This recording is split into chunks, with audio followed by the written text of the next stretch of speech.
welcome to the New Rugged Order podcast, exclusively on the Hard Knock Digital Culture channel. Now give it up to your host, people, MM2K.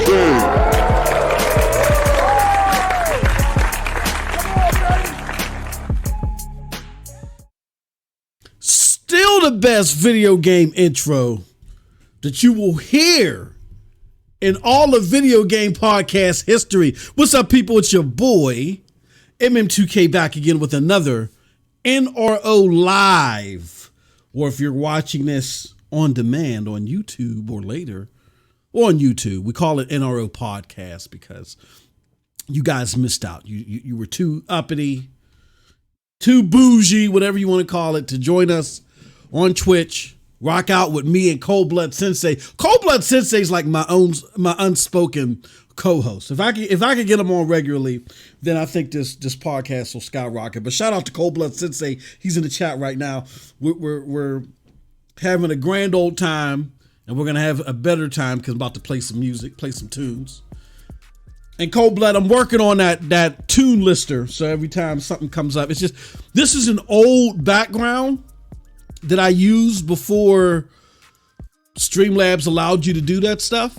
So it's hard for me to integrate it like how I have it integrated on some of my newer scenes. But what's up, everybody? Happy New Year.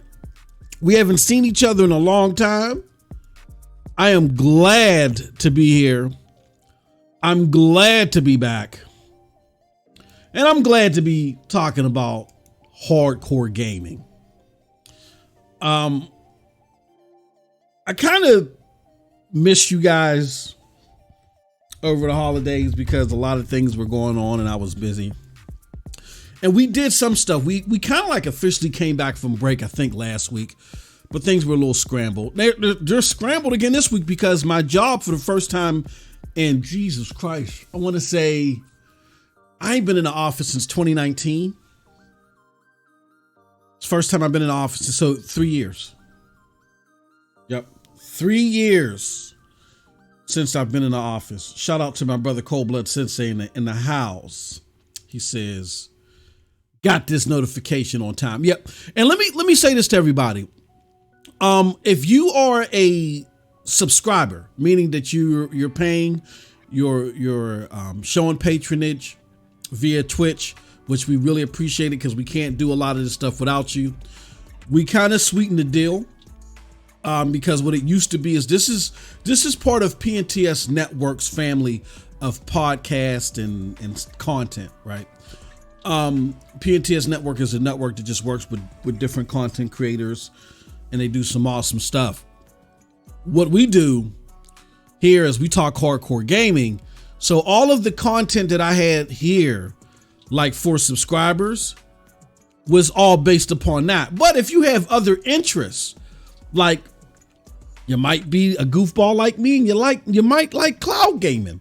If you like cloud gaming like me, you can go ahead and check out some of our other content across the other PNTS Network hubs, because what PNTS Network has done is that any exclusive piece of content that is on any of its hubs, they've broken them down into tiers depending upon what your patronage is. And you're granted access to everything. So there's no longer, you got to go sign up for Stadia dose or cloud dosage if you want that content. And then you got to sign up here if you want this content, and you got to go to the PNTS Network. If you want to hear, for instance, Lyrics to Go, that's where I go and I go babble about gaming and stuff like that. It's no longer like that.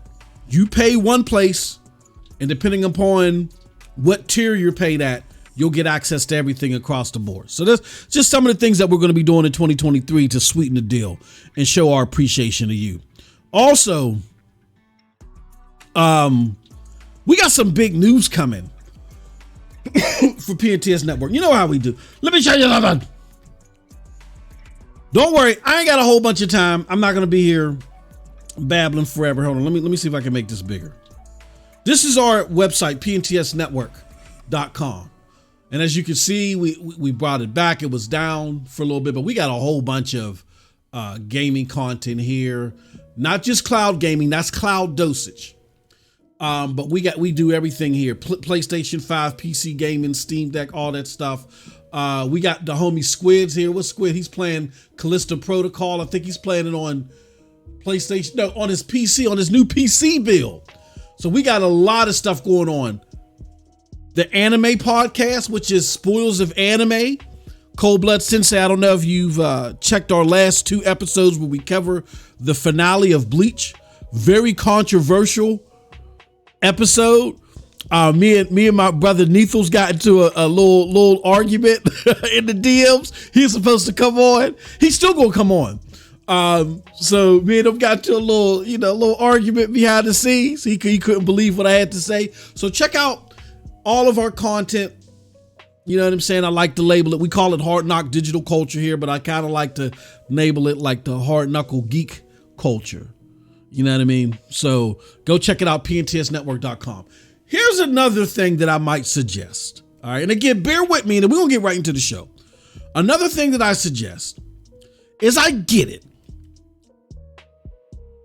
I'm the oddball when it comes to hardcore gaming. A lot of you feel like cloud gaming sucks, and I'm not here to sell you on it. I'm just here to let you know something. All right. GeForce Now, and I'm not going to talk about a lot of this here because I'm talking about it tomorrow and some other places in our cloud platforms. GeForce Now just introduced what they call GeForce Ultimate. That is their 4080 tier, meaning it's going to have the performance of the 4080 GPUs. We're talking about 4K 120. We're talking about 60 milliseconds of latency from pixel to touch, and a bunch of other things that I got charts. I got all time. I'm going to go over that somewhere else tomorrow. But if you're a hardcore gamer, and say for instance, a game like, what was that damn game? The Batman or the Arkham game. Say for instance, if you're like, look, man, I don't want to play that stuff at 30 frames per second. I want to play it at 60, and dang on it, my console can't handle it. When you go to GFN, the games that they have there, you ain't got to worry about that, baby. I'm talking, again, 4K, up to 4K 120, at least 4K 60. And we're talking about ultra settings. This is hardcore gaming at its finest. The latency is beating, I've seen the charts. I'm going to show them to y'all tomorrow. The latency is beating the Xbox Series X. Cloud gaming can now produce performance and fidelity that is 5 times more powerful than the quote unquote world's most powerful console. We're talking 64 T-flops here. So if you want to, you can avoid all the other cloud gaming platforms if you want to, and that's fine. That's understandable if you're a hardcore gamer. But if you want to learn about GeForce Now and all the great news that's coming there, go to our sister hub, which is clouddosage.com. All you got to do is put in GFN, as you see here, gfn.clouddosage.com. I'm going to hit enter. And it's going to take you to Cloud Dosage, and it's just going to give you the GFN stuff. So if you're like, look, MM2K, I don't want to hear about no daggone xCloud, none of that stuff. You can get all the hardcore gaming to your heart's desire right here with GeForce Now. I'm telling you, it's some beautiful stuff. You know, so between GeForce Now, my native PC, my PlayStation 5, I'm hardcore up, baby. I'm hardcore up. All right, that's enough of that. Let's shout out the chat real quick. We got our homie, Cold Blood Sensei. He says, look, great news again. He says, great news again. Xbox, again, I don't know how they managed it. Look, we're going to talk about it. We're going to talk about if the news is actually great or what. If, you know, we're going to talk about what it means. Just one more thing I do have to say, and I promise we're going to get into the show. And this is going to make people like Cold Blood mad. And Cold Blood, you can bring it up here during the chat, or if you want to talk about it offline. So what we do here is we try to speak truth to power when it comes to gaming. And we're going to we put all of our content everywhere. When it comes to the hardcore stuff, I want to be unfiltered. You know, you started introducing Sailor Mouth MM2K to the foray last year, because we can do that here and ain't got nothing to worry about, right? This is hardcore gaming. Well, what we also do is we take this content and we translate it over to YouTube. YouTube, as of late, is real crappy. I don't even know if I can say that word. It's real messed up. To where the word that I just tried to say, they are now condensing a bunch of words together as offensive swear words. And if you say them too often, your content can get demonetized. Now, I'm not monetized on YouTube. It's not about the money. But I'm already shadow banned over there. And we're trying to get out of that shadow ban. So the way you work against the shadow ban is you just keep grinding. And that will definitely mess up the grind. So you're still going to get the passion, you're still going to get the yelling, you're still going to get the screaming, but you're not going to get the cursing for the moment. And I said that's going to make people like Cold Blood mad, because for like MM2K, you putting a cap on yourself. And we can talk about it. I mean, if we feel like we can get enough support, we can get a groundswell of support without having to be on YouTube with this content, then we'll just say the heck with YouTube. I'm going to be honest with you, I'm not liking YouTube. But it's so important in the content creation scene that I can't fully abandon it. So we'll see what we're going to do. And it's just going to be maybe there just won't be content that comes to YouTube anymore. We'll talk about it. But YouTube is a mess right now. There's a Eurogamer article. I would put the link to it, but I don't have it. Where if you are a creator on YouTube, watch what you say. Stuff like what I just said, CRAP is now considered foul language, and it's absurd. And it's no longer, you can't say what they consider foul language within the first 8 seconds. If you say it quote unquote too many times, your channel can get demonetized. And it's bad enough. We put the stuff out there like spoils of anime over on YouTube. No problem over here on Twitch. Always gets copyright, marks over there on YouTube. So it's unfortunate. Let me see what Cold Blood says. Cold Blood says, as long as you keep it unfiltered for when you talk about Phil. I'm okay with a little softer boss. I can dig it. You know what? I might not be a Cold Blood. Real talk. I might just break those rules as soon as I mention Phil, man. He just gets my blood boiling. I don't understand it. But that's here nor there. Let's get to today's topics. All right. Topic number 1. Xbox is going to have they announced they call it a developers conference, right? Did I get that right? They said they're going to have a developers conference. Here, let me pull up the tweet. And you know how we do. Let me show you something. All right, so this is the tweet from Aaron Greenberg. It says, it's going to be a big year for us. It starts on January 25th as we take you inside our studios to see some of the games coming to Xbox PC Game Pass over the next few months. Also to dedicate the proper amount of time for a deep dive into Starfield. A standalone show is in the works, right? And this was put out there a couple of hours ago. So there's not a lot of 10, 12 a.m. Yeah. Not a lot of enthusiasm for a communication directly from Xbox. Like 3,000, like the content, low content creators get 3,000 likes nowadays. Let's Let's see what Paris has to say. Great way to kick things off. Expecting a huge 2023 from Xbox and Bethesda.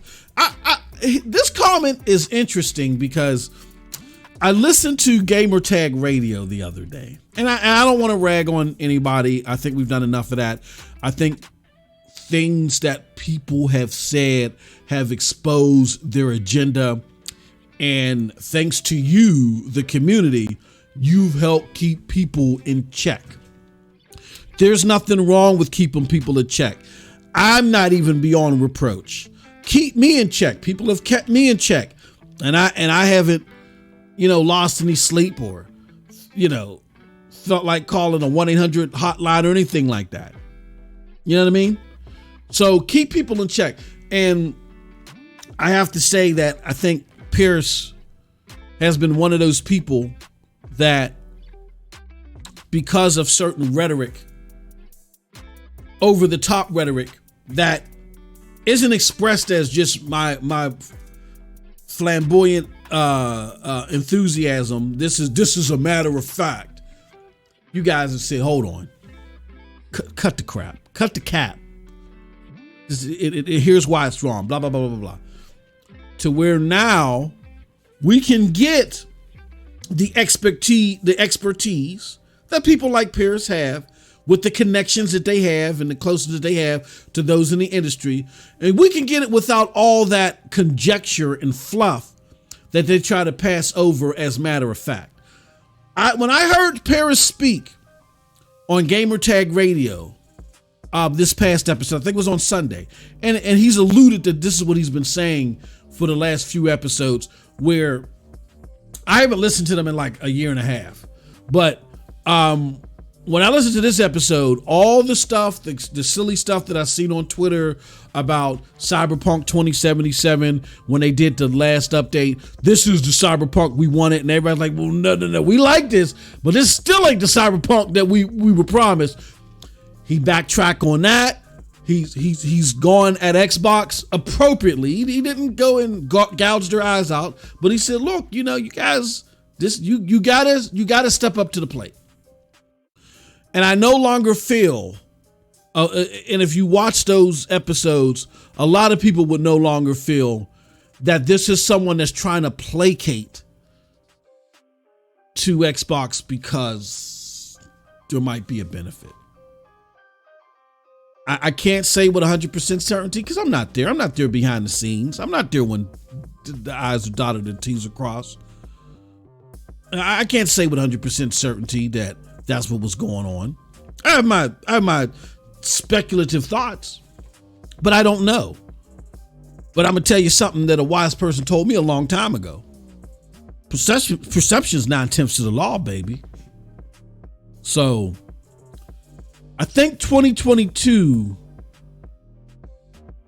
beat so many people's rhetoric-laced conjecture down so bad that they realize, look, I'm going to separate factual placement from my own bias. I'm still voice my bias, but the factual realities for the unsuspecting gamer, I'm gonna put my communication and what I say and how I deliver it in the proper bucket. And again, I can't shred anybody for not being perfect at it, because I'm not perfect at it. There's times that where I go back and I listen to myself and I say, damn, if I had a bigger platform, they would have killed me over that one. So it's something I got to work on. But acknowledging it, understanding the rules of the game instead of whining about them, and making the proper adjustments, that's how you grow. You know what I mean? So, yeah, it's a very interesting episode. I actually enjoyed it. Go check it out. I don't know the number. It's like 1,100. They got a bunch of episodes. Shout out to them. But go check it out. Gamertag Radio, their last episode. Today is the 11th of January.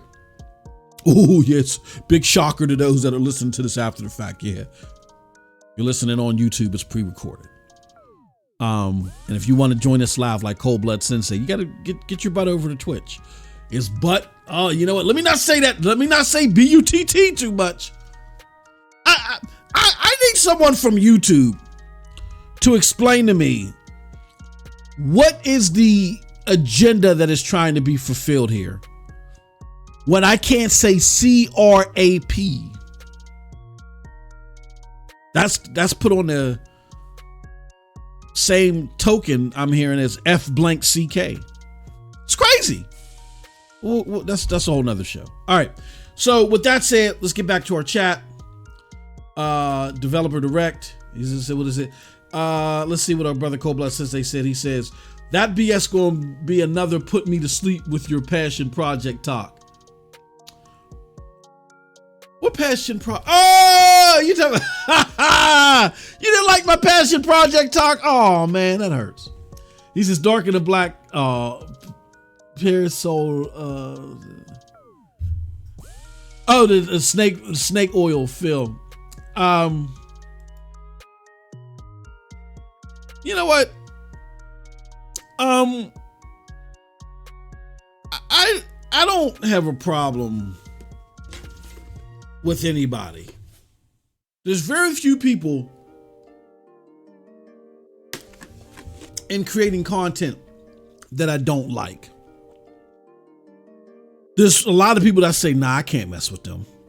But there's very few people that I can say that I don't like. And you would be, and let me give you a hint. It's not in the mainstream gaming space. With all the crazy stuff, the crazy interactions that I've had where people called me out of my name, I understood it was all for show.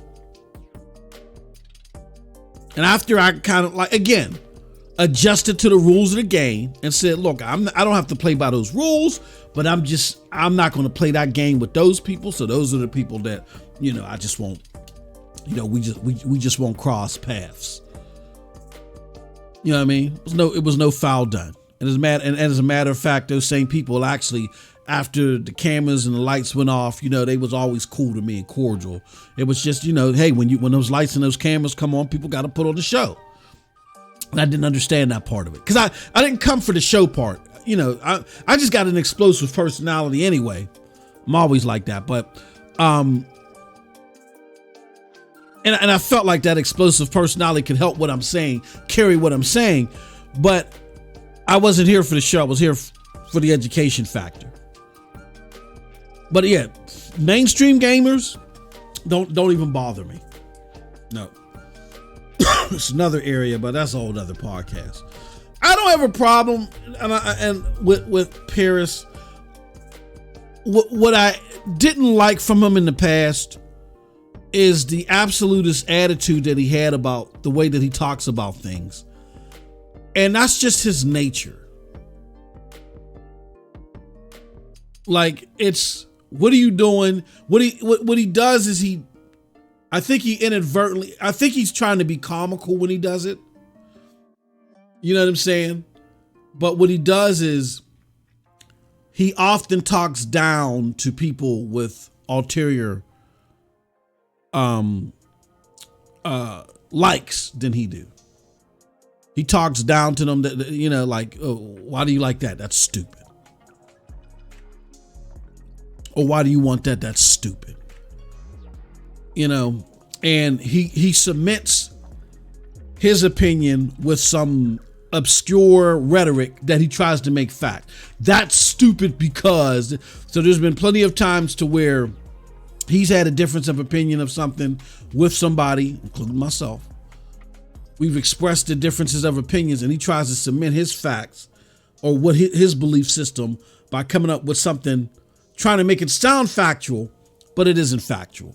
That's the only problem that I've had with him. But like I said, the community done learned him. Because it sounds like that all the energy, like when he wants to say one thing, but by the time it comes out of his mouth, it's a lot more structured and it's a lot more real. And I'm not saying that because I agree with it. There are some things that I heard him say during that thing I don't agree with, but he very poignantly and appropriately labeled the things that were his conjecture as his conjecture. This is what I like. here's the reality, but based on that reality, here's what I like. I think that's what people really want. And that's what people appreciate. So I don't really have a big problem with him. So with that being said,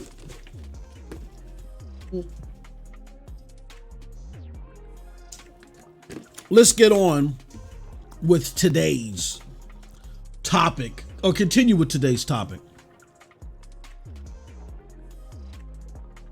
So, what's going on? Okay, about to say, how come the game isn't showing? Let's take a look at this showcase. No, that's the wrong thing. Let's take a look at this showcase. See what this showcase is all about. Oh, that's the wrong tweet. Hold on. What? Okay, let me go back, because we're gonna get into that tweet in a little bit. All right. So this is the article from Xbox. It says Xbox and Bethesda to present direct developer live stream on January 25th. Xbox and Bethesda will present a developer direct on Wednesday, January 25th, providing fans with an inside look at some of the games coming to Xbox, PC, and Game Pass over the next few months. Presented by the game creators themselves from studios including Arcane, Austin, Mojang Studios, Turn 10 Studios, and ZeniMax Online. The Developer Direct will focus on big features, extended gameplay showcases, and the latest info for Xbox games launching in the next few months, including Elder Scrolls Online, Forza Motorsport, Minecraft, Legends, and Redfall. To dedicate the proper amount of time for a deep dive into Bethesda's game studio Starfield, a standalone show is in the works. Fans should tune in to Xbox channels, Twitch and YouTube, and Bethesda channels, Twitch and YouTube at 12 p.m. PT, 3 p.m. Eastern Standard Time, January 25th, to see all the latest on the Elder Scrolls Online. Studio director Matt Furr will unveil 2023's major chapter update, including the latest regions of Tamriel to become playable in ESO, as well as a new major feature coming in the game's biggest update this year. The Developer Direct will be immediately followed by the full standalone ESO chapter reveal event hosted by ZeniMax Online Studios, which will provide an in-depth details ESO players will be keen to know. Forza Motorsport, the team at Turn 10 have been working hard, bringing fans the next generation of Forza Motorsport from the ground up to take advantage of Xbox Series X and S. Forza Motorsport is back, and we can't wait to share more gameplay and exciting new details. Minecraft Legends, for crying out loud.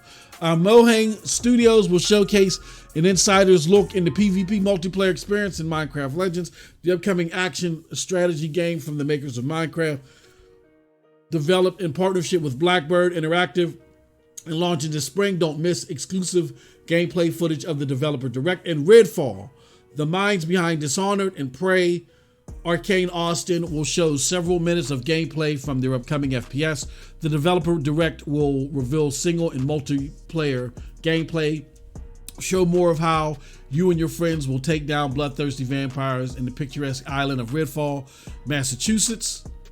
Fans can expect to learn more about the combat, customization, bosses, and open world, and more. All right, so really not a lot of alcohol in that punch, right? I'm gonna tell you this much. This is what I'm gonna tell you. I think that none of this other stuff matters. Like Elder Scrolls Online, who cares, right? Like, it's best played on PC. It doesn't even benefit from being on a cloud platform that they have, because they had to take it offline for Lord knows how long. They need to allow it to be on GFN, but who cares? You know what I'm saying? Like, this is not the people, the type of people that are really on Xbox's behind. Can I say that? Is that too strong of a word, YouTube? The people on Xbox's behind don't play Elder Scrolls Online. Those are more for gamers like me who hunker down on games that they like because they like old stuff. You know, I like, you know, when I like Division 2 or whatever, Far Cry 5, I still play that. You know what I mean? I like to find games that I like, and I like just hunkering down on those. I ain't got to try every single game. So those are not the gamers that are looking for the new stuff. So Elder Scrolls Online, that doesn't matter. Forza Motorsport, it's the most acclaimed racing series out there, I believe. I don't know, but it's a niche. It's a niche. Racing is a niche thing. It gets its flowers for a few weeks, and then we move on to the next thing. Minecraft Legends. I thought this damn thing was. Oops! I said another curse word. I thought this thing was already out. Wasn't this already out? Or am I missing something? I don't know. I don't care. Nobody cares. Nobody that, again, is on Xbox's behind. Not saying that Minecraft Legends ain't going to do well. So, look, Solitaire does well for Microsoft. I'm not saying it's not going to do well. We're asking about specific content that is going to cater to a specific brass. And you got 4 pieces of content to where maybe 1.5 Forza and Redfall are going to answer those questions. And I say 1.5 because, again, it's a racer. Yes, the most acclaimed racer out there, no doubt. It does well. But Forza is not going to save the day for Xbox. Now let's talk about Redfall. Xbox did themselves some justice when they found out that Redfall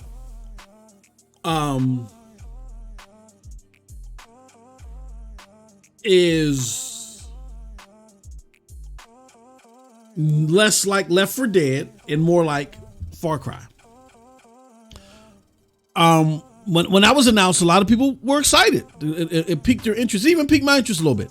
Even though I gotta be honest, from what I've seen, I'm not the biggest fan of Arcane Studios. The only game that I like from them is Deathloop. And you can get mad, you can hear that and say, oh, well, you suck as a gamer. The sales agree with me. You know what I'm saying? The sales agree with me. I'm not a big fan of their games. Their games get critical acclaim, whatever, because people like that stuff. And like the only one that really, I think, did something innovative from their end was Deathloop, and that's because they worked closely with PlayStation, and they admitted it, that PlayStation helped bring something out of them in their development when they were doing Deathloop. And the sales agree with me. So I'm not personally that big on Redfall, but being that the only thing that's competing with it, I don't know when this thing is coming out. If it's coming out first or second quarter 2023, being that the only thing competing with it is for Forsaken or Forspoken, which I'm interested in because I like those Square Enix type of RPGs, and I know what it is. It's not a God of War melee, type of game. It's an RPG. But I think the public's anticipation for Redfall might be bigger than Forspoken.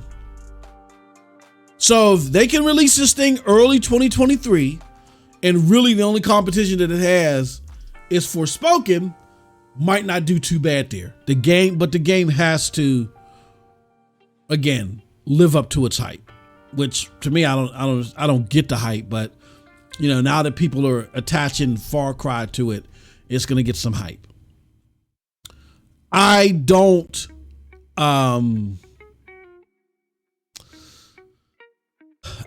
Because of this, I don't anticipate Starfield coming anytime soon. I know they had said early 2023. I have my doubts. I don't know. I have my doubts if we're going to see this before June. We might, but I have my doubts. We might not see it until like we start getting closer to the windup of holiday 2023. Just something's going on. I don't know if it's the bugs or a lot more condensed than Xbox was expecting. I do know. No, I don't want to say I do know. I have great intel that this thing was pushed back because Microsoft does not want another buggy Bethesda situation on their hands. Like people may have thought that was charming back in the day. People like myself, I still don't mind it that much, but they want this game polished. So that's totally part of it, if not all of it.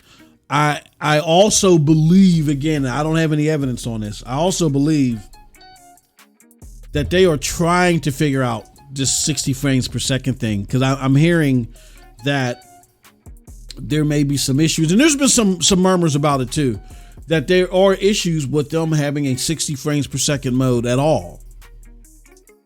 There's murmurs and there's rumors about it. Don't know how true it is. Again, don't shoot the messenger. I'm just telling you what I've been hearing. And it's going to be a tough sell if your first party studio cannot put out a game. Not only is it not 4K 60, because this is the world's most powerful console, but you can't even come up with a 60 frames per second mode. That's going to be tough to sell. So there has been some indication that that's part of the problem, is they're trying to get it to 60. But when I look at this messaging, unless Redfall is like super badass, I said no, Jesus Christ. Unless Redfall is super bad butt, then I don't know how potent this, like Redfall. I think Redfall would have to move some people in order for this to be a showcase that kind of turns the perception tide for Xbox right now. And I think in 2023, Xbox has to, whatever game comes out first, that's the one that's got to set the fuse out of these two Bethesda games, because the ABK purchase, people are in an uproar about, and I get it, and I'm one of them, because here's why. If you can't add something to the table for the company that you did purchase that made the most sense, which is Bethesda, if you can't get things to come out better and churn out better with them, why would we want you touching Activision Blizzard? Not at all.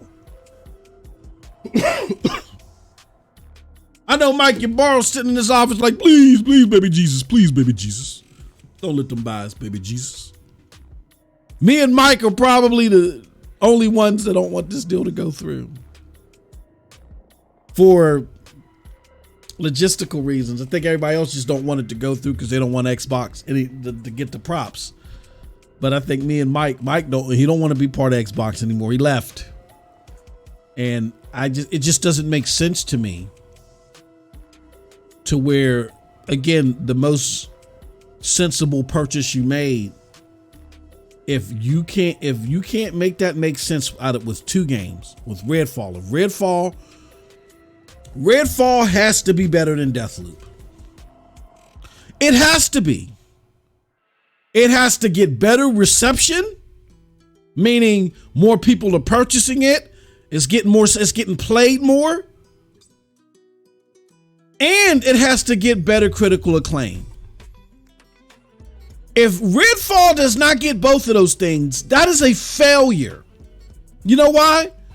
Because that tells me and so many others that under the management of PlayStation, just for that limited amount of time that they were under PlayStation's management or partnership for Deathloop, that PlayStation was able to make a bigger impact with the company that you bought without having to buy them.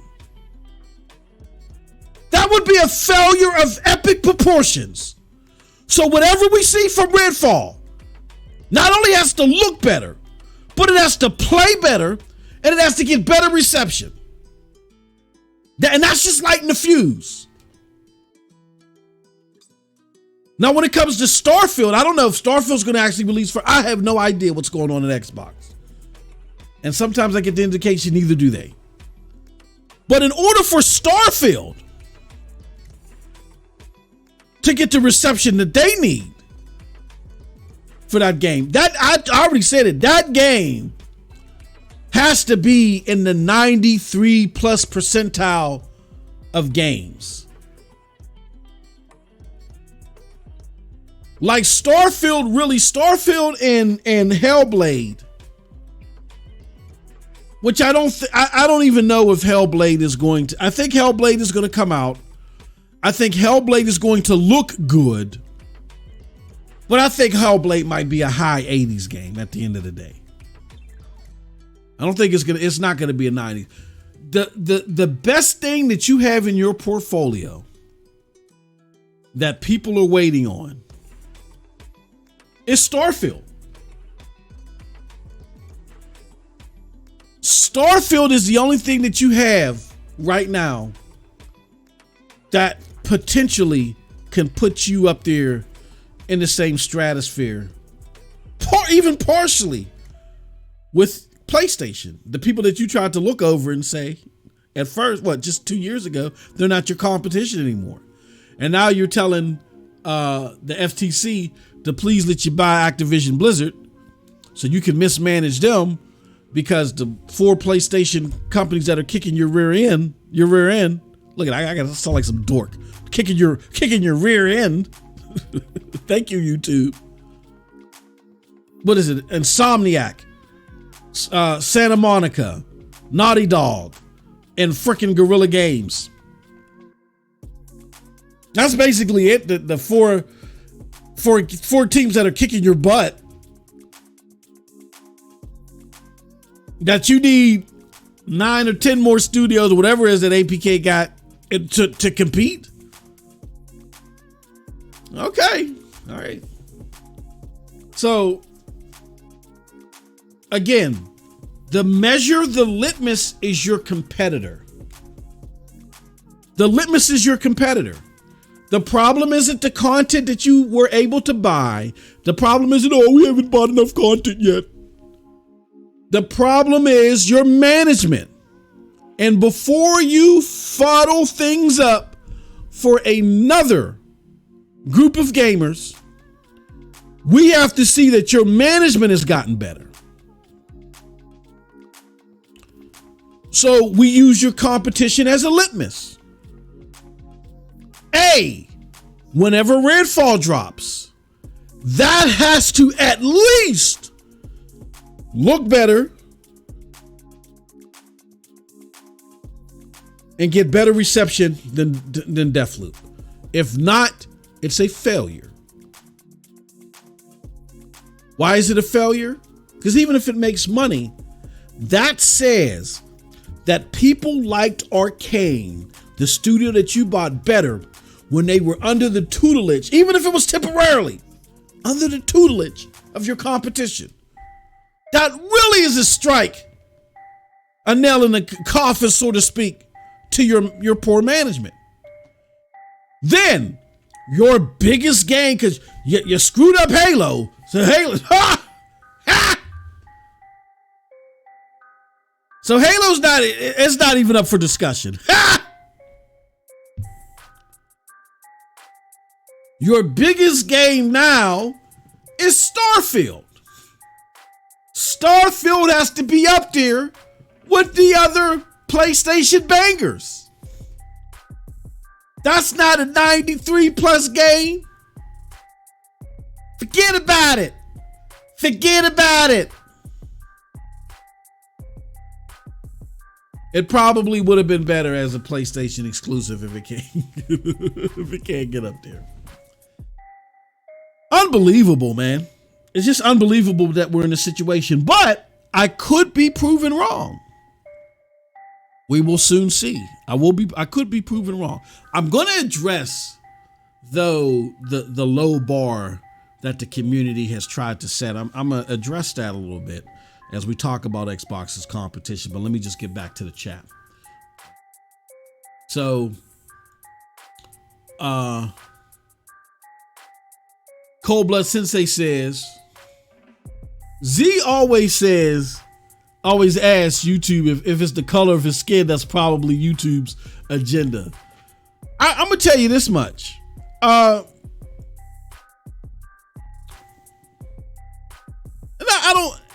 I don't think that there's any agenda with Paris because of anything like that. I think,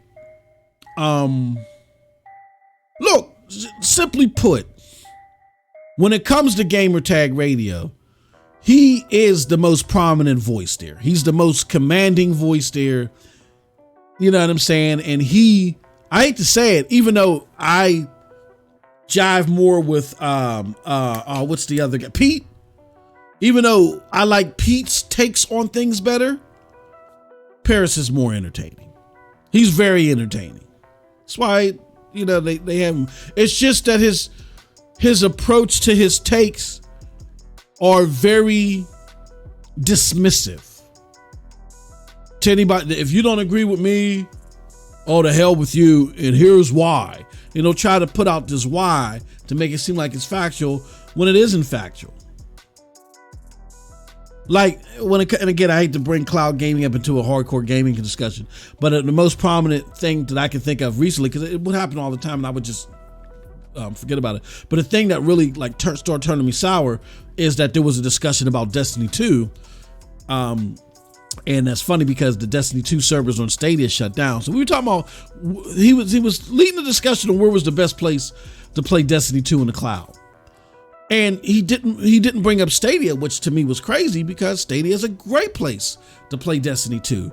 As a matter of fact, in the cloud, Destiny 2 players who don't play anything else on Stadia, they gawk at it and laugh at it. They said that, hey, look, Destiny 2 on Stadia is a great place to play. You obscure yourself of the cheaters and all this other stuff. They said, man, you should go and check it out over there, right? But Paris wouldn't mention it, okay? So I mentioned it. But I didn't mention it like, oh, and it's better than, I just mentioned it. And I just mentioned some pros of it.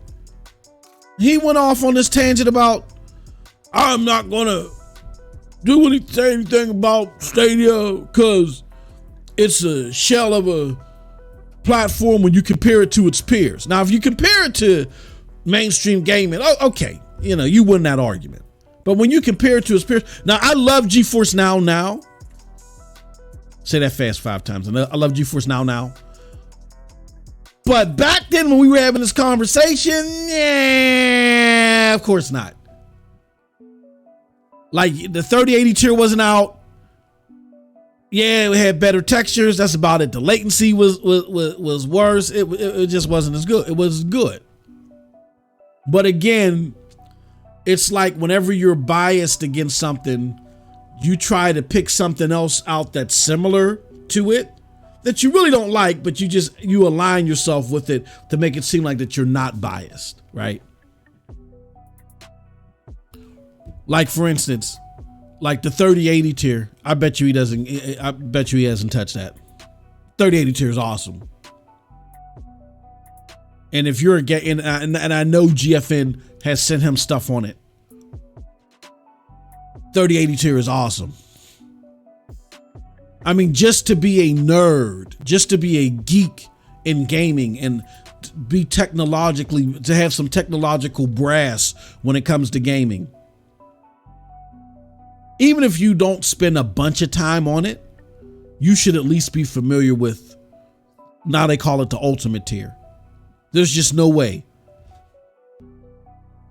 What is it? No way, boy. No, there's just no way. that you could continue to consider that. But again, it was just aligning himself with something that was similar just so he can seem unbiased. So now I don't think that, you know, I don't think there's anything token with Paris. Paris is entertaining. He knows stuff. He just has to, which I've recently seen, and I'm not saying he's a reliable source for gaming news and content. That's my opinion, but from what I've seen from him recently, he's gotten a lot better at saying, this is how I feel about this, but here's the reality to the majority of gamers that this affects. That's all we ask for. If he can keep that up, you know, then cool. I ain't got no problem with dude. No, but he clearly makes the show. He makes the show. And nothing against Pete and Danny. They work hard. They're great guys. But he makes the show. Shout out to Vet Cloud Gaming. Shout out to my brother. He's subscribed for 2 months. Currently on a 2-month streak. I appreciate you, brother. Thank you so much. Oh, he said worst decision ever. Oh. You're saying, okay, he says, no, you misunderstand. I meant you being shadow banned. Oh, oh, all right. I get you. You had me giving that whole daggone monologue, Cold Blood, about something completely different. Yeah. Do I even want to get into that? And I know you're joking about that. Nah, F it. I'm not gonna go too off the topic. And matter of fact, it's funny that my homie Vet Cloud Gaming came in when me and him was just talking about that, about being shadow banned. No, man, there's haters. There was haters in that space when I was talking about a particular platform, even though Muggs was saying you was the biggest water carrier for that platform. You can fill in the dots. And then all of a sudden, you know, I mean, you get into a couple of tiffs here and there, and you know how Muggs go and report stuff. I get it. But you would think that because you have that presence and you're known, that I don't expect them to watch my channel, but when I go and talk to them and be like, yo, XYZ is happening, there's some research that's going to be done, and they're like, oh, okay, cool. And it's like the reception that I got after the fact, you know, some funny stuff happening, like a potential shadow ban, made it seem like, dang, y'all don't even want me talking about this platform. Meanwhile, I made it prominent to be able to even talk about this platform on Twitter. Y'all know how y'all was doing, Muggs. Cold Blood included. Muggs would go out there and say Stadia. People would look for Stadia in the search engine to see who was saying something positive just so they could ridicule them. I'm the one that was out there fighting day and night, fighting for my life, just to create a lane where people could talk about Stadia on social media. Going against Paul Tassi and the Tom Warrens and all the business insiders. Putting shame to all of them that didn't report and talk about the platform properly. And then after a while, I just started noticing Muggs not following anymore. Communication dying. You know what I'm saying? And then it seemed like the slow building ostracizing started to happen. Whatever, it is what it is. I'm still here, they're not. I hate to be like that. Oh man, Evan, why did you say that? It is what it is. Gee whiz. I ain't sweating it. No weapons formed against me shall prosper. I'll leave it at that. No, that's what happened there, Cold Blood, man. But I'm here for the people. I'm not here for a product. I'm not here. As long as you do right from the people, man, you're gonna get my love. You're gonna get a pound, you're gonna get a hug. Like you here, as long as you here for the people, I'm here for you. And you're going to get my unwavering favoritism and stuff like that. As long as you do right by the people. I'm not here for, I don't have enough power or strength to hold a multi-billion-dollar company on my shoulders. If I've said something critical and you didn't like it, it's too bad. It wasn't for the people. I don't know, whatever. I ain't mad about it at all. I hope I don't sound bitter. I'm not mad. I'm just saying, I think that's what's going on, is that there was a little bit of that tied into it, because I've had conversations with people and things just didn't make sense. And Vet knows what I'm talking about. You know what I'm saying? But anywho, but now talk about why I got shadow banned. That's funny. All right. So talk about playground games. Oh, you talking about the fact that they're cats. Hold on, but before I go there, Cold Blood, you're gonna get a kick out of this. Now check this out. Check this out. Hold on, before I even go there about playground games, you're gonna get a kick out of this. The favorite person that you want to come on the show that will never come. They put this out there.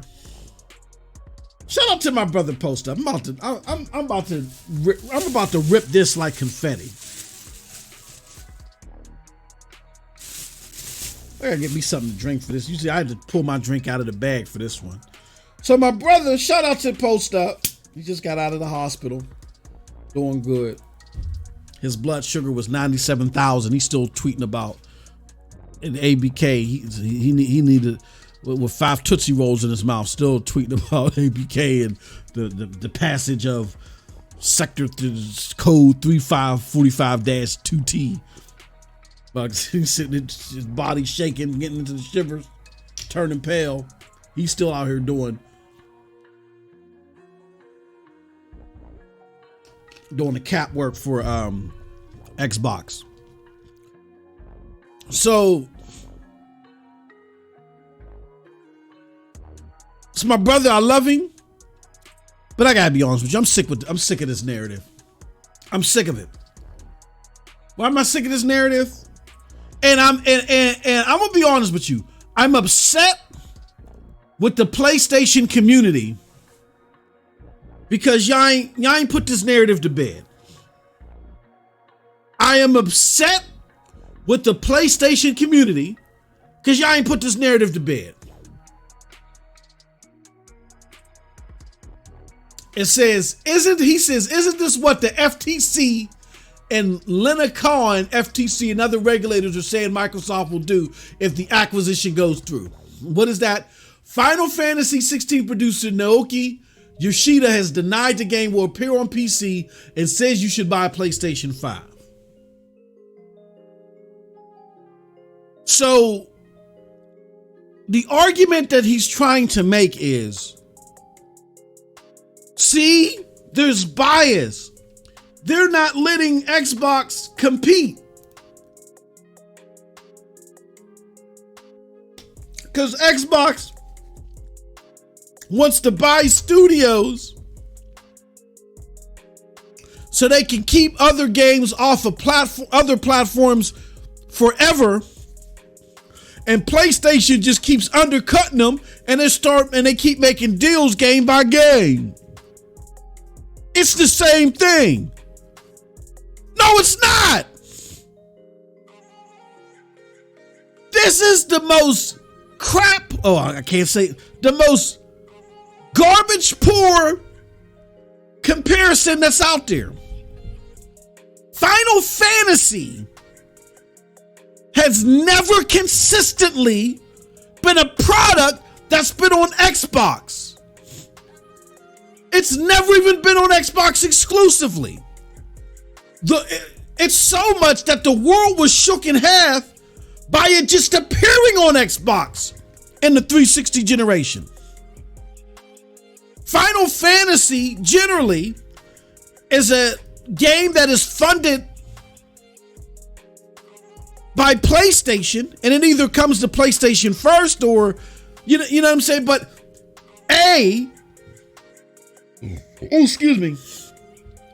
every Final Fantasy hasn't been separated from Xbox, but there was never the expectation that every Final Fantasy would come to Xbox. It's always been known. Xbox, what they're doing with these purchases, is they're taking every single game that they are buying. They are opting to keep off of consoles where in the past they've always been on other platforms.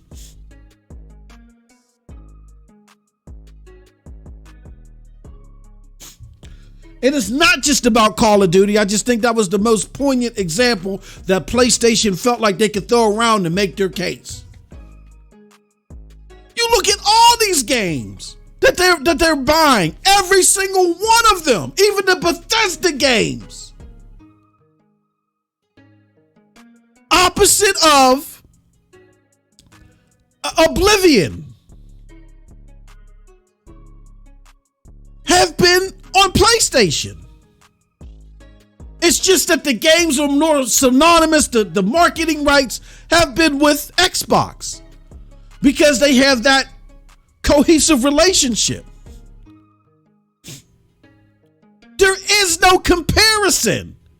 You cannot compare content or every few selections in a franchise to buying an entire IP that for decades was everywhere.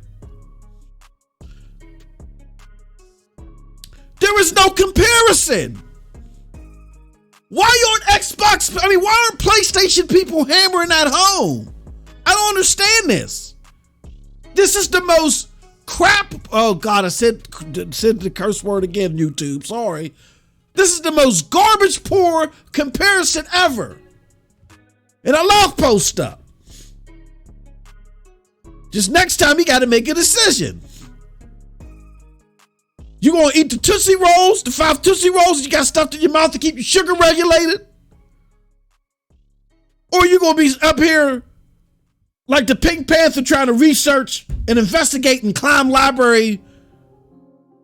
through library windows and breaking into law libraries, trying to figure out what a deal means. No. There is no comparison. Call of Duty has always, except for the big red one, I think it has always been across the board. Final Fantasy is known to have certain selections within the IP because PlayStation funds them. Like, you know, Xbox wasn't going to Square Enix and was like, yo, y'all should do a remaster of Final Fantasy VII. It's about that's a conversation that you know Sony could have likely approached Square Enix about. So they funded that. Just like High on Life. High on Life, they're talking about, there ain't no plans for it to go to play. Why? Because they funded that. That's different. And it's not PlayStation's fault that instead of doing this battle that's been going on for years, decades, where you go find IP and you go battle and deal for some type of exclusivity, whether it's the entire game, forever, a timed exclusive or exclusive content, that you decided to buy all these studios. Okay, you bought all these studios. Now where's their exclusive content? Oh, we still got to compete. We need to buy more. You got 20,000 studios. PlayStation is just whooping your rear end with 4 studios. The comparison is trash. Stop this. And PlayStation people, get on top of this. It's misleading. There is no comparison to the hustle and grind that whether it's Final Fantasy or High on Life or whatever, or Tomb Raider, it doesn't matter the game. There's a difference between the hustle and bustle of I'm trying to get a timed exclusive or exclusive content to you buying franchises that for decades were established on multiple platforms. Every single iteration, just about. No comparison. What are we doing here? And Post Up would say, stop it. Stop it for one, and stop letting it happen. PlayStation gamers, come on. Makes no sense.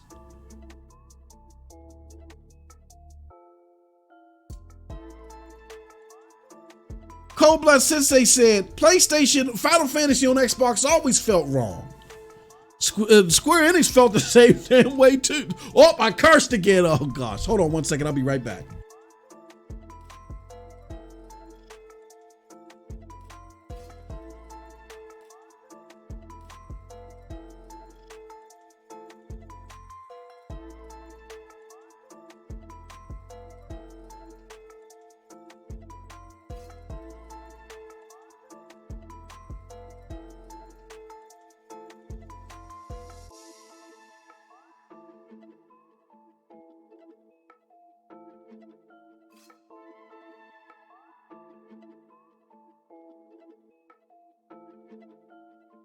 Okay, sorry about that. Now we're back. All right, so because we were requested to talk about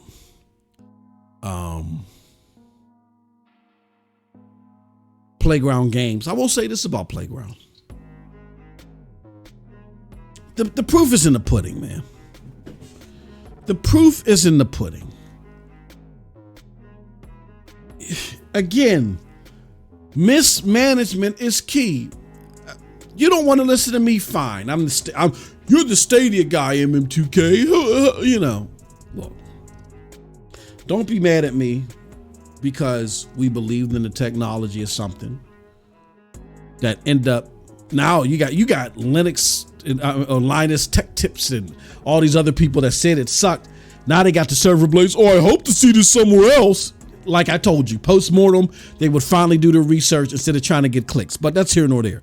Don't be mad at me because we saw something, the potential in something, in a sector that's going to grow. It's continuing to grow. Analysts are showing that it is. And GFN is doing their part in handling their lane in that same area. And we have built, and I've co-created a successful website, cha-ching, that is helping to let a lot of people know about the platform, introducing gamers who individually or never would have even imagined to be closely talking to developers and platform holders, getting access to games and trying things out. I'm sitting there ready, about to try something out that I know people in the world would love to be able to try out, get their hands on. To be able to do that via off of that vehicle that we originally started. Don't get mad at me because I know how to separate the forest from the trees. But if you want to say, oh, you're the Stadia guy, fine. Don't listen to me. Listen to the creator of God of War, who wood buffs. I love him. I love you, David Jaffe. Very entertaining, hilarious guy. And we were honored to have him on the Best Damn Podcast, period, when we were airing that show over at Broadband Bullies. But he wood buffs Game Pass. He makes Game Pass seem like it's the surplus butter and cheese that Ronald Reagan gave out in the projects in the 80s. That was some good butter and cheese. I almost cursed again. But that's what he makes Game Pass seem to be like. That surplus gaming supplement that is doing the gamers oh so good. Even he said, look, it's a management problem. He said when Xbox, well, in so many words, Xbox, when they have a problem with something, you just get a lot of pie in the sky stuff and hoping that you'll just fall for the rhetoric and snack on something that tastes nasty. Like, oh, this ain't so bad. Opposed to PlayStation, when they see trouble on the horizon, oh, they send people to you. He says he don't care. They don't care what hole in the wall that you're in developing this game. They will send people to you to help you understand how important and vital that game is, being it released on PlayStation, a platform that they're proud of, and you should be proud of releasing the game on there too.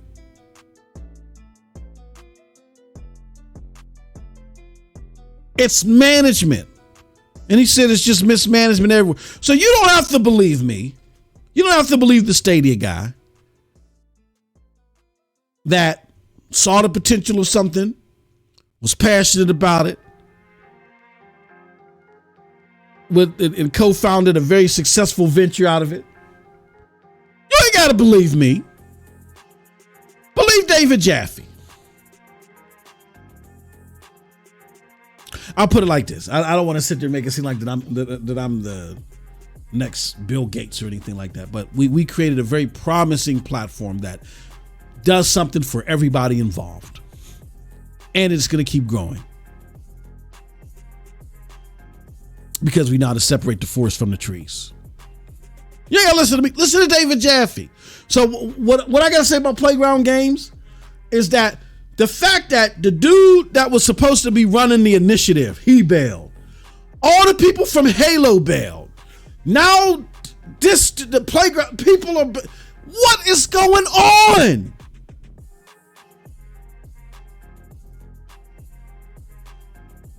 And you can sit there and say, well, PlayStation's been quiet about the stuff that they're going to release in the future. Okay, but they're still dropping games for you now.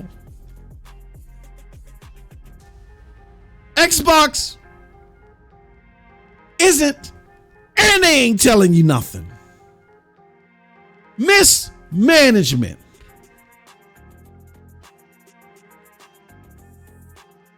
So I'm not shocked. Not surprised at all that the people left there and now they're starting their own studio. And people do it all the time, but you don't hear a bunch of people leaving Naughty Dog. I can't remember.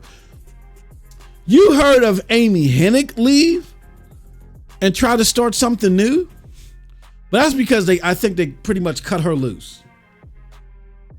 But you don't hear about these exoduses at this granular level. Don't get me wrong, developers and project leads, they that sounds like something I'm interested in. Let me try that. But the leadership that just rolls and bounces, that's been rolling and bouncing out of Xbox. And I forget the guy's name, Drew something. The fact that he left PlayStation to form the initiative, took a medical leave, and like 13 minutes later was back at PlayStation during his medical leave. Like, wow. And we ain't heard nothing about Perfect Dark since then.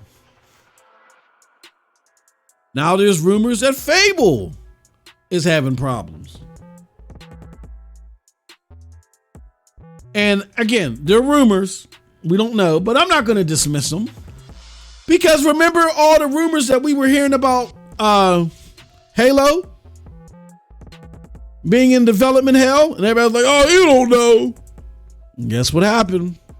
Yuck. Guess what happened?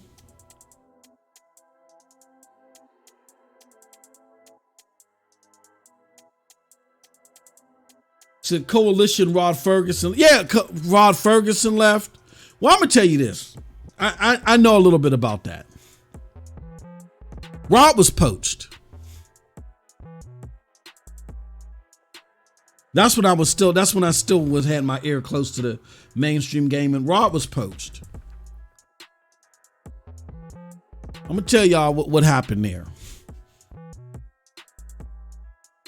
And these are words of wisdom. Hold on. You know what? Y'all gonna give me my damn flowers.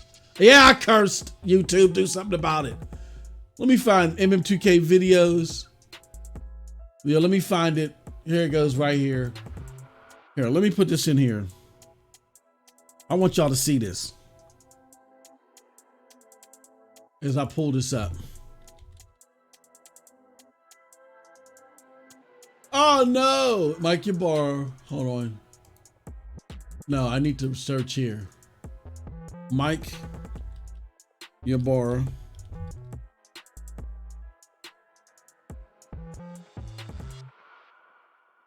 Okay. These two videos right here.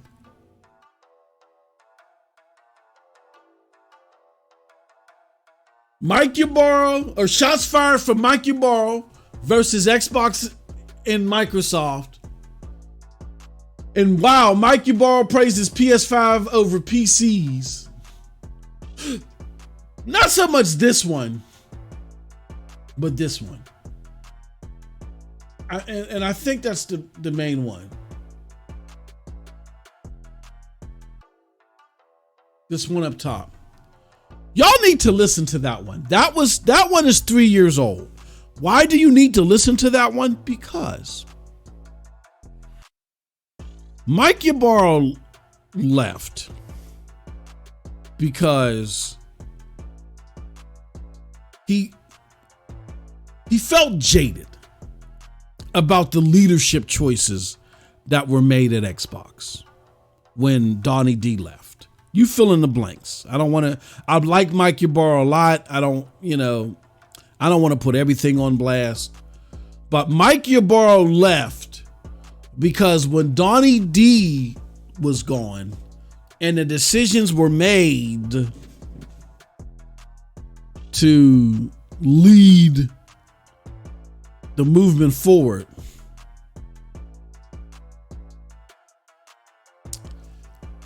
there was some choice thoughts about that.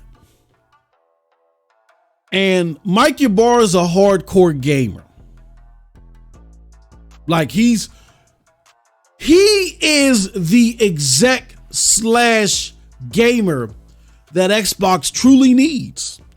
You guys weren't following me back. No, I'm lying. I'm not talking to the cloud community. Jesus Christ, what's wrong with me? For those that are here that were not following me back then, I was harking on this. I wanted Xbox to replace Phil Spencer with Mike Ybarra. So it wasn't a hate of Xbox type thing. It was Mike Ybarra, I felt like was better for the job. He's a hardcore gamer who relates to the Xbox community better than Phil Spencer does or did. So there was bitterness, and he knew that. He knew that. So there was bitterness there.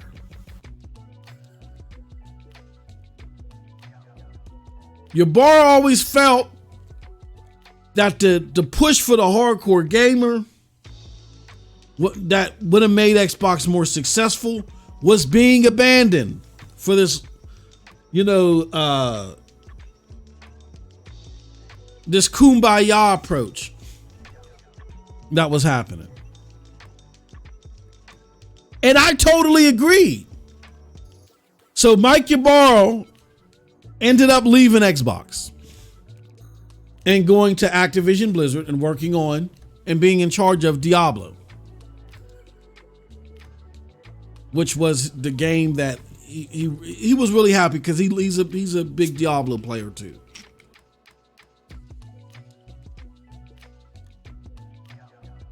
So Rod Ferguson, I think, was part of the BioShock Infinite team, and he's, again, hardcore gamer extraordinaire as well, and he has a long pedigree of stuff. I think what happened was Rod might have felt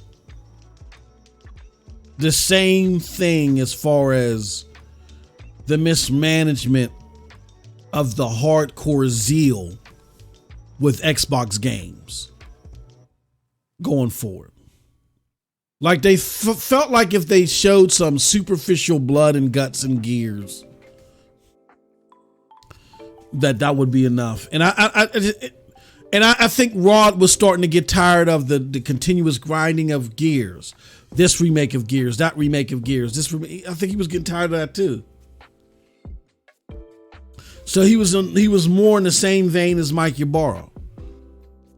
Mike Ybarra just poached him and said, because the prospect was, look, you guys aren't really innovating in the hardcore space. It don't look like it. Come on, Rod, come over here. Do not waste your talents over there. Come over here. And not too long after that, Rod Ferguson was going to. But the reason why I want y'all to watch this video is because I warned, this is the foresight that we have here. I warned Mike Ybarra through this video, bro, chill out. Because we foresaw it at the time. Xbox does not know how to manage studios and curate talent like PlayStation does. They're going to buy studios to make Game Pass honest. This is what we were saying 3 years ago. And I said, I wouldn't be surprised. I said, you'd never say never. Now, I had said 10 years down the road. I didn't think it would be this soon, but we saw it as a possibility. I said, don't be surprised if one day Mike is sipping his coffee at Activision Blizzard and everything's going great. Diablo's a fantastic success and everything is looking up for him. And one day he just gets pulled into a meeting and he finds out that they're being bought by Microsoft and he has to report to Phil all over again. I said, bro, do not burn that bridge. You never know. And lo and behold, a lot sooner than I suspected, guess what is a possibility? There's a lot of foresight here. People can ignore it if they want, but if you're looking for the facts, along with the entertaining passion, you'll get it here. But we would go listen to this video. Shots fired from Mike Ybarra versus Xbox and Microsoft. Quick dose. Check it out. We were warning Mike back then, and that warning came out to possibly be true. We'll see if things go through. But that's what happened with Rod. He got poached. Because they just was like, the foresight was not there on what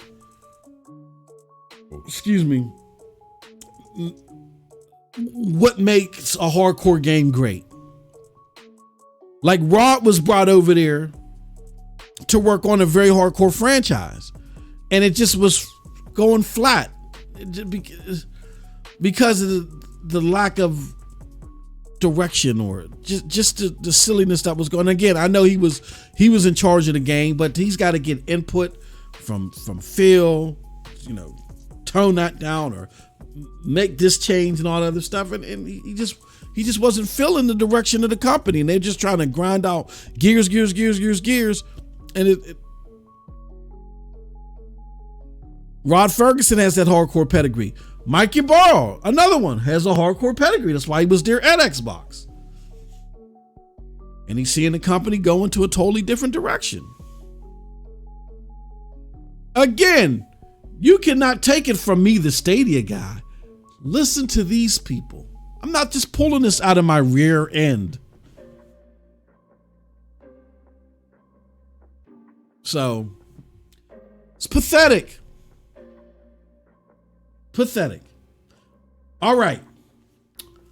I want to touch on two things real quick because I got to get out of here. Holy cow, I didn't even realize it was this late. Number one, Paul Tassi put out an interview. If I can find it. that pretty much cements in his belief why Xbox, despite Starfield coming out, PlayStation 5 is poised to have a bigger year.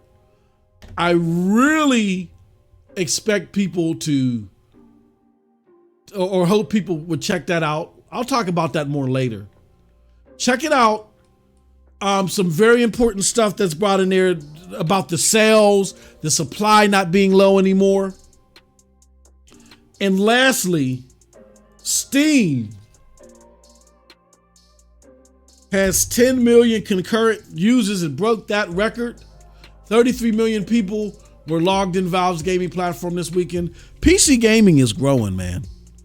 PC gaming is growing. Steam Deck, I think, is helping out a lot. And I think GeForce Now, again, Ultimate, with it giving that hardcore presence, is going to do a lot to make PC gaming more accessible, more attainable to a lot of people. So definitely check that out. And that's it from your boy. I'm sorry, y'all, went so long about Xbox. I know what they do to me. I really want to get into this PlayStation stuff and why I felt like they will dominate. I'll talk about that later. But I got to get out of here. I got to pick up my wife. I got a 35-minute drive, and I'm still not out of here yet. I got to pick her up by 3:30. So I don't get my rear end kicked. I appreciate everybody for coming through. For those of you that are interested in cloud gaming, and particularly GFN, I got some feelers out for some stuff that I want to talk about with GFN, but I got to get the okay. So stay tuned to Cloud Dosage tomorrow, potentially, okay? And with that said, that's it from your boy. Let me know what y'all think about all this stuff, because like I always say, here's what I think, but if y'all did appreciate it, check out the links below to follow me. And until next time, have a wonderful, wonderful gaming day. Peace.